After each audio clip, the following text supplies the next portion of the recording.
Alright, this is Richard Ashcroft saying love and peace, and stay tuned to all the Rockol viewers. God bless you.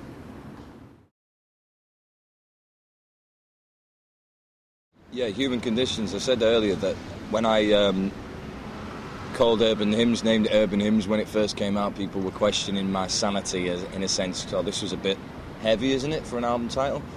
But then, subsequently, the music was heard in radios, in clubs, in houses, in taxis. The music did become urban hymns. It became, hymns of the city. I heard my own songs all over the place. So the title worked in the end. And with Human Conditions,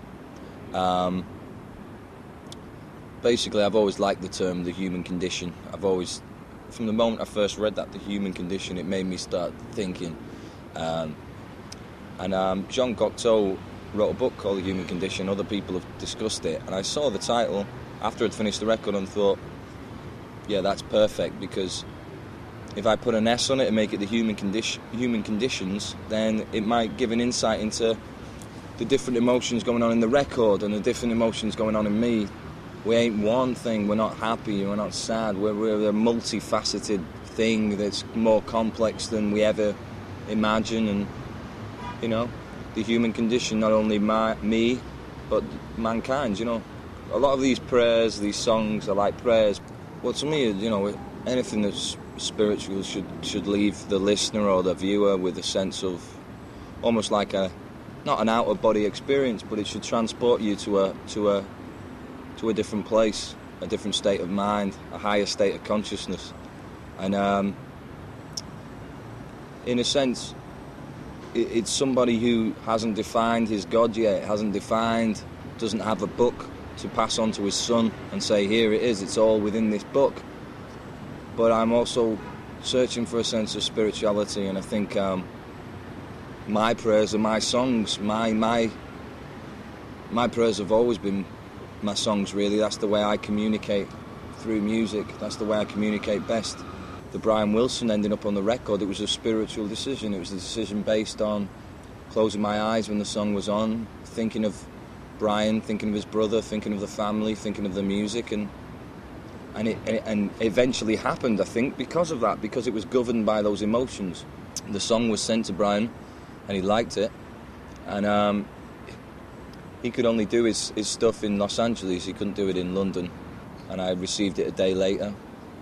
And it was an absolutely incredible moment, and one of the best moments, probably the most defining moment musically in my career so far, to have someone that I have such respect for, someone who, to me, has pushed the frontiers of pop music to a level that perhaps has never been.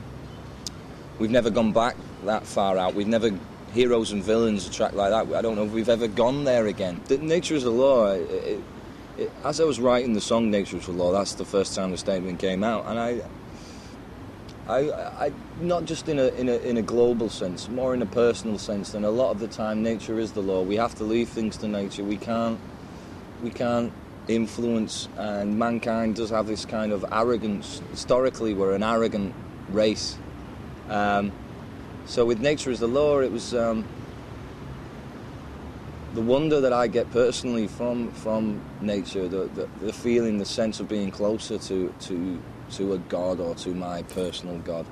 And also within life, where nature truly does govern major things within your life that you have no control of, and ultimately, fundamentally, on a personal level, obviously it's massive.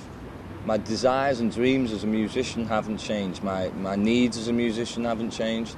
But influence-wise, yeah, to see something, a child, someone I love dearly, like I said earlier, the innocence and the untainted nature of that, the beauty of innocence,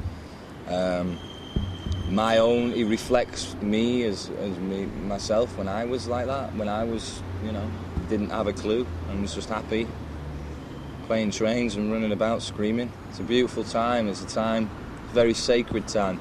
I have a family now, and I have a responsibility to a family to set into the world music that contains messages of love, not nihilistic messages or violent, negative messages, because that's only going to add another few grains of insanity into the world.